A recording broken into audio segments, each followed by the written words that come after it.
Ateos, agnósticos e incluso algunos cristianos se han hecho la misma pregunta. Si Dios es totalmente soberano y si la gente está caída y algunos perecen, ¿cómo puede Dios, que es soberano, permitir el mal en el mundo? R.C. Sproul responde esta pregunta hoy en Renovando tu Mente. Hoy presentamos el segundo capítulo en nuestra serie de enseñanza bíblica titulada Escogidos por Dios. Como Rey de toda la creación, Dios ejerce su soberanía en todo el mundo. Pero, ¿cuán soberano es el soberano? ¿Hay reinos en el universo creado donde Dios no gobierna? ¿Tiene Dios la habilidad de salvar a todos? Si es así, ¿por qué no lo hizo? Pasemos de nuevo al aula de clases a escuchar al Dr. R.C. Sproul en la voz de Pepe Mendoza mientras nos enseña acerca de la relación entre la libertad humana y la soberanía de Dios. En esta sesión de nuestro estudio de la predestinación quisiera enfocar nuestra atención en la soberanía de Dios. Una de las razones por las que creo que es importante empezar con esto en nuestro estudio de esta doctrina es porque es un área en la que casi todos los cristianos están de acuerdo. Concordamos en que Dios es soberano. La manera en que entendemos la soberanía de Dios puede diferir de un cristiano a otro, pero en sí todos nos adherimos a la confesión de que Dios es soberano. El tercer capítulo de la Confesión de Westminster empieza con estas palabras: Dios, desde toda la eternidad, por el sapientísimo y santísimo consejo de su propia voluntad, ordenó libremente e inmutablemente, es decir, sin ninguna posibilidad de cambio. Dios ordenó libremente y de forma inmutable todo lo que acontece. Hagamos un alto aquí en el punto y coma. Dios desde la eternidad, según su propio y santo consejo, ordenó de forma libre e inalterable o predeterminó todo lo que iba a pasar. Hice un alto en esta parte en la clase del seminario y le dije a mis estudiantes: ¿cuántos de ustedes creen en esa declaración? Ahora, ustedes tienen que saber que se trataba de un seminario presbiteriano, por lo que esos estudiantes estaban bien anclados en la tradición agustiniana, y por eso obtuve como el 70% de los votos. Una gran mayoría lo creía. Luego dije, ok, ¿cuántos de ustedes no creen en esa declaración? Y más o menos 30 manos se levantaron, y les dije, está bien, ahora déjenme hacerles otra pregunta. Sin temor a recriminaciones, nadie los va a señalar, solo quisiéramos saber, tengan la libertad de presentar su posición. ¿Cuántos de ustedes se llamarían a sí mismos ateos? Y nadie levantó su mano. Y empecé a hacer uso de mis dotes de Sherlock Holmes.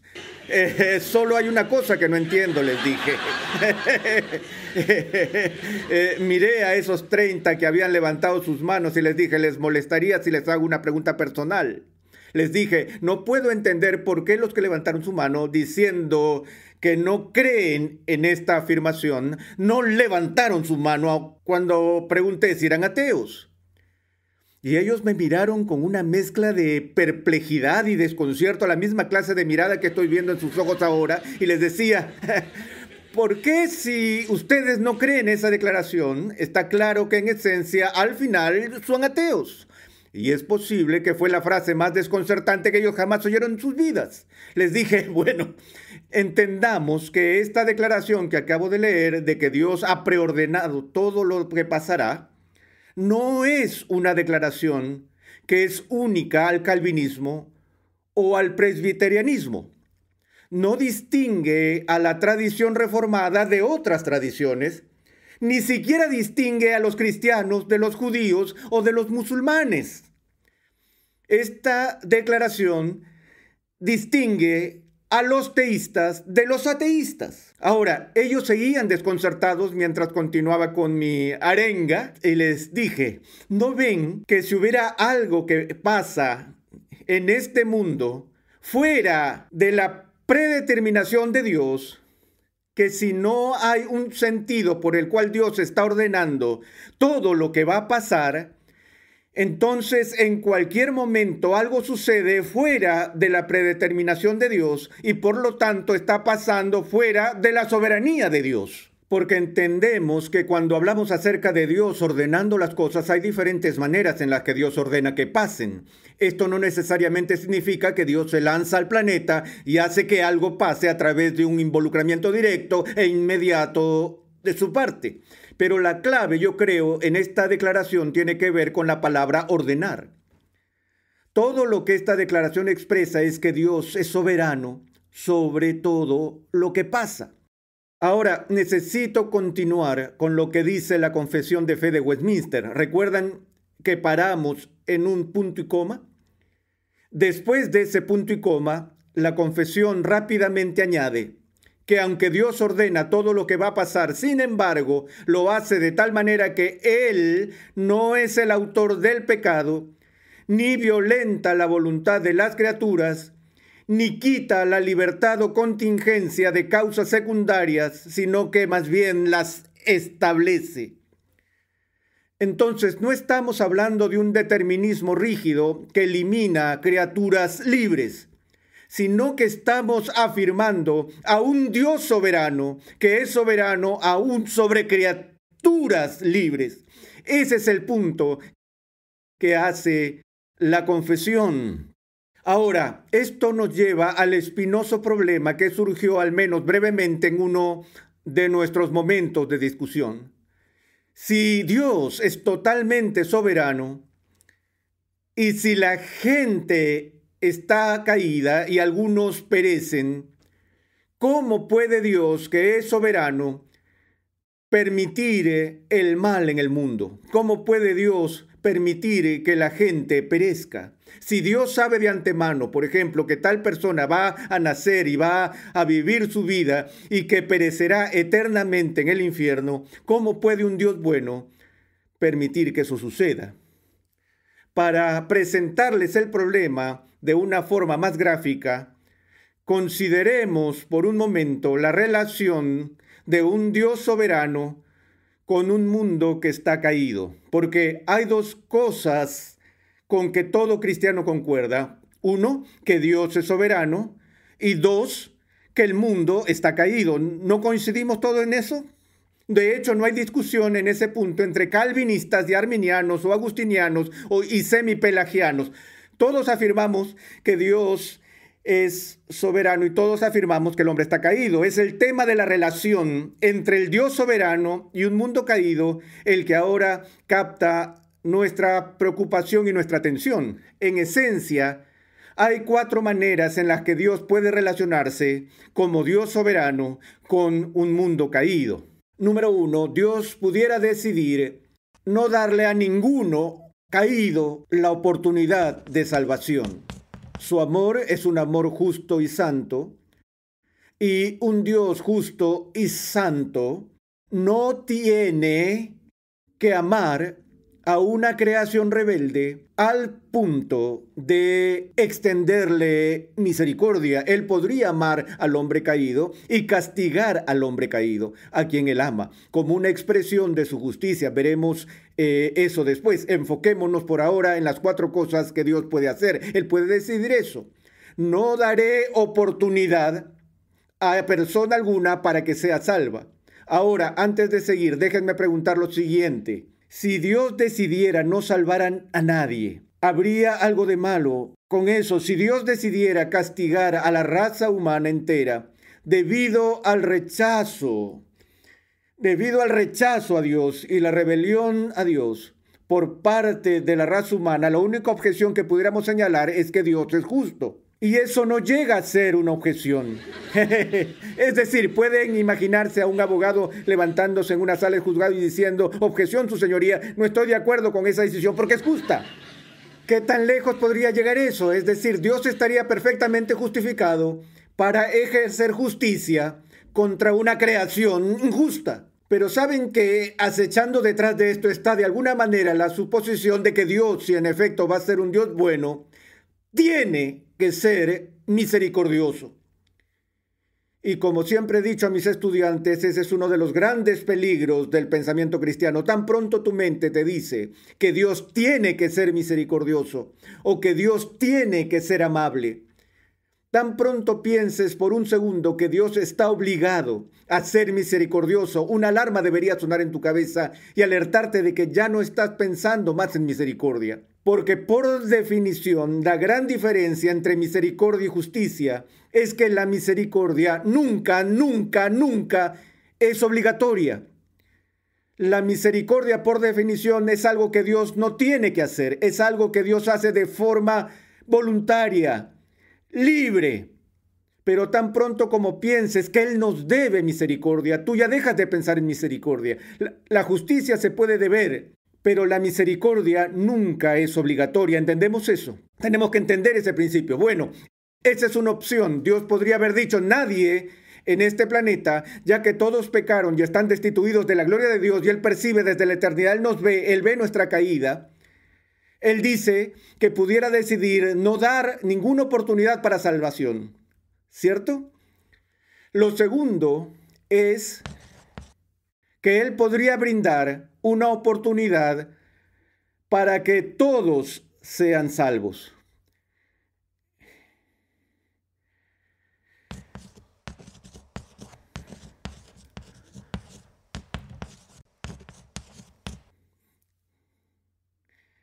En realidad hay 6 cosas que podríamos hacer aquí y estoy tratando de acortar por efectos de tiempo y voy a poner entre paréntesis aquí, o Él podría crear una oportunidad para que algunas personas sean salvadas. Pero a fin de cuentas, Dios podría darle al mundo una oportunidad de salvación y establecerlo de tal manera que todos o algunas personas al menos tuvieran la oportunidad de ser salvos, pero no hay garantía de que alguien podría salvarse. ¿Estamos? A eso nos referimos con oportunidad. Dios es un redentor de igualdad de oportunidades en este esquema. La tercera opción es que Dios, haciendo ejercicio de su poder y soberanía, pudiera inmiscuirse en la situación humana, no solo brindando una oportunidad de salvación, sino obrando en los corazones de la gente caída para asegurar la salvación de algunos. O pongámoslo de esta manera, asegurar la salvación de todos. Es decir, Dios puede intervenir a favor de todos, asegurando su salvación. Es decir, en su soberanía, Él podría guiar a los pasos de una persona y así influenciar internamente sus corazones para llevarlos en efecto a la fe. Ahora, de nuevo, ¿tiene Dios el poder de hacer eso? Sí. Ahora, Él podría hacer eso por algunos o podría hacer eso por todos. Estas son distintas opciones que Dios tenía o tiene. A lo que queremos llegar en esta serie es ¿qué es lo que en realidad ha hecho? Ahora, ¿revela la Biblia que Dios no ha provisto oportunidad para que alguien sea salvo? Como cristianos esa la podemos eliminar de inmediato, no hay discusión allí. Todos concordamos que este no es un punto de vista bíblico, que Dios no haya hecho provisión alguna para salvación. Ahora, ¿qué hay de la idea de que Dios intervenga en la vida de todos y asegure la salvación de todos? ¿Cómo llamamos a este enfoque? Universalismo. Y hay cristianos que creen en el universalismo. Pero históricamente el debate entre el semipelagianismo y el agustinianismo no es un debate alrededor del universalismo. En esos dos puntos de vista ambos concuerdan en ¿qué? Que solo algunas personas finalmente son salvadas.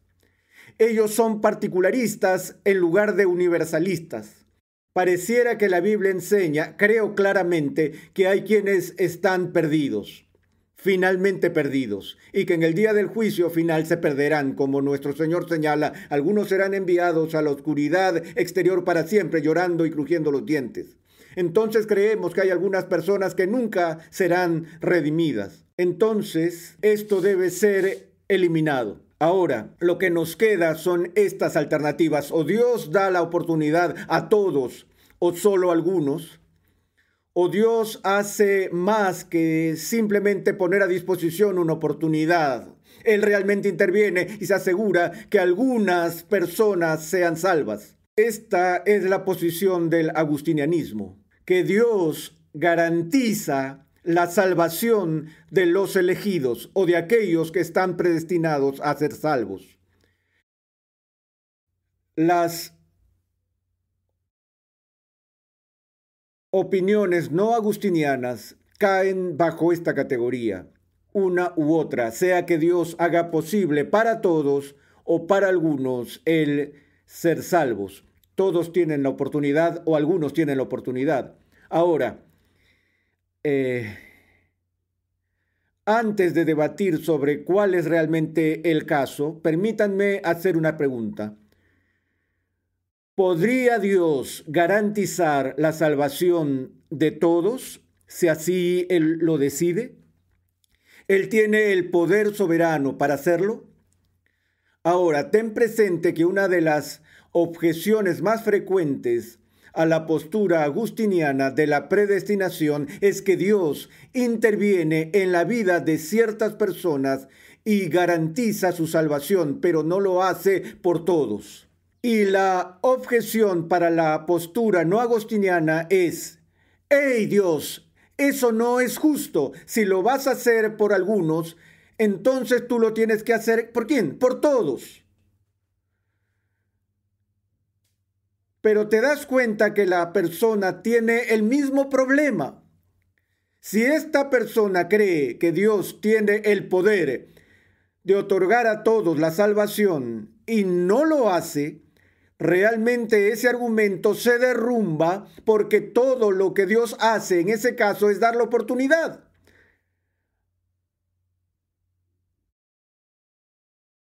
A humanos caídos para ser salvos. En este caso, Dios hace más que dar la oportunidad. Él asegura que algunas personas serán salvadas. En este esquema no hay seguridad de que alguien sea salvado. De hecho, como creo que veremos luego, nos asegura que si tomamos en serio el punto de vista bíblico del ser humano caído, su actitud hacia Dios y la gracia de Dios, al menos garantizaría en mi mente que nadie sería salvo.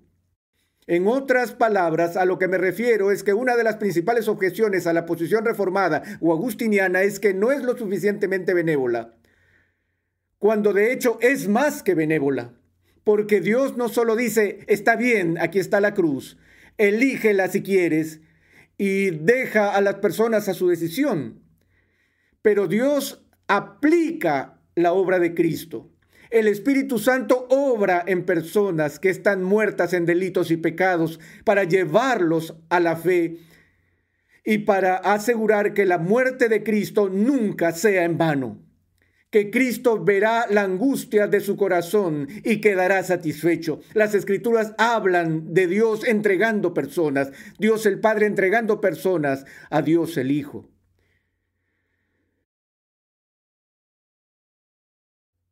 Entonces, lo que vemos aquí es que el único esquema en el que al menos nos favorece teóricamente la oportunidad se da a todos.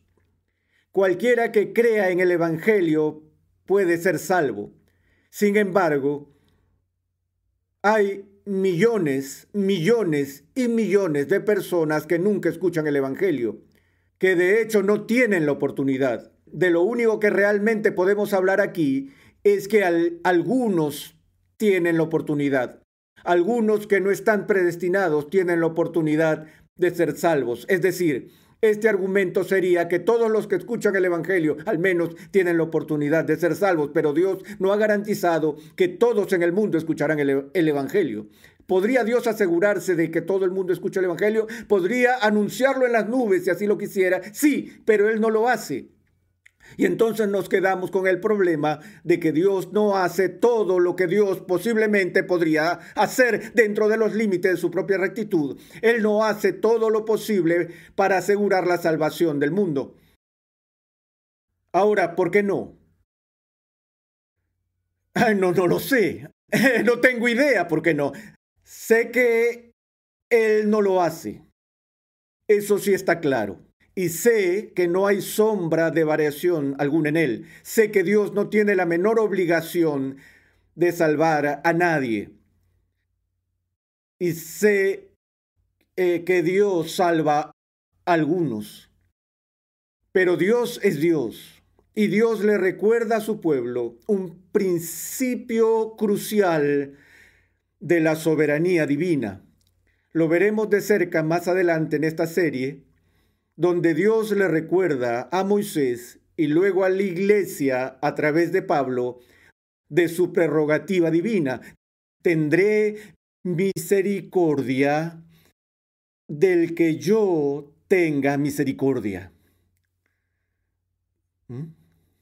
Dios nunca debe misericordia. Rápidamente, si Dios solo salva a algunas personas, tenemos que entender que hay dos grupos de personas en el mundo: los salvos y los no salvos. Pero todos son parte de un grupo de pecadores. Todos han caído, todos están en rebelión contra Dios. Lo que Dios hace, según la posición agustiniana, es que soberanamente elige, escoge y redime a algunos y al resto los pasa por alto. Entonces, lo que tienes en este esquema es que de un grupo tiene misericordia. ¿Qué obtiene este grupo? Justicia. ¿Quién obtiene injusticia? Nadie obtiene injusticia. Ahora, misericordia no es justicia, misericordia es no justicia. Injusticia es no justicia. Pero injusticia y misericordia no son lo mismo. Ambos están fuera de la categoría de justicia. Aquí está la justicia y aquí tenemos la no justicia. Y la no justicia es de dos formas: misericordia e injusticia. Una forma de no justicia es la misericordia. ¿Hay algo pecaminoso, perverso en la misericordia? No, la misericordia es totalmente buena. ¿Hay algo pecaminoso, perverso en la injusticia? Sí, la injusticia es una violación de la justicia. La injusticia es pecado, la injusticia es malvada. Ahora, si Dios le mostró misericordia a este grupo, injusticia a este grupo, entonces Dios vería comprometida su integridad. Pero Dios le da justicia a un grupo, misericordia a otro grupo. Nadie ha sido víctima de injusticia en manos de Dios. Bueno, tengo que parar en este punto y decirles que en nuestra próxima sesión consideraremos dónde entra en juego el libre albedrío del ser humano en todo esto.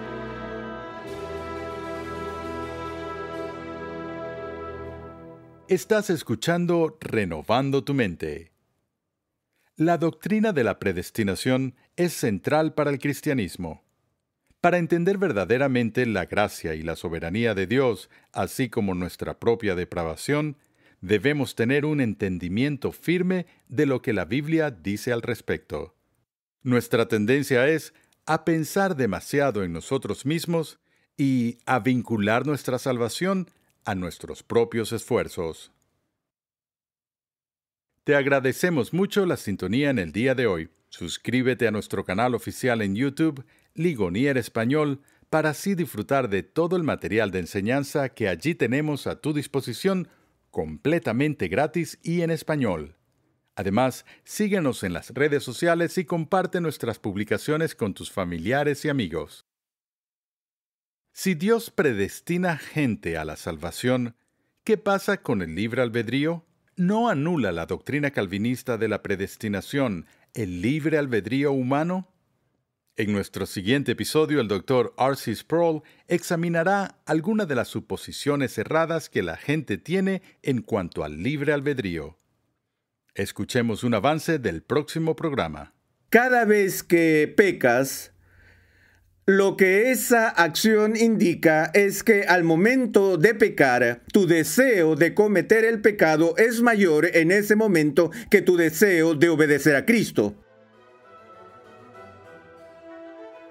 Renovando tu Mente es una producción de los Ministerios Ligonier. la confraternidad de enseñanza del Dr. R.C. Sproul. Nuestra misión, pasión y propósito es ayudar a las personas a crecer en su conocimiento de Dios y su santidad. Dios llama a su pueblo a ser transformado por la renovación de su mente. Es por esta razón que transmitimos una enseñanza que expone las glorias de Dios reveladas en la Biblia en el contexto de la cultura, la filosofía, la apologética, la ética y la historia de la Iglesia. Para contactarnos, por favor, envíanos un correo electrónico a programa@renovandotumente.org con tus preguntas, testimonios y comentarios. También te invitamos a visitar nuestra página web renovandotumente.org, donde podrás descargar gratuitamente la guía de estudio de la serie de hoy y además encontrarás una amplia variedad de recursos, tales como clases, artículos y contenido multimedia, con la finalidad de cumplir con nuestra misión de proclamar, enseñar y defender la santidad de Dios en toda su plenitud a tantas personas como sea posible. Te invitamos a sintonizarnos nuevamente en esta misma emisora y en este mismo horario y a unirte a nuestra comunidad virtual en las redes sociales.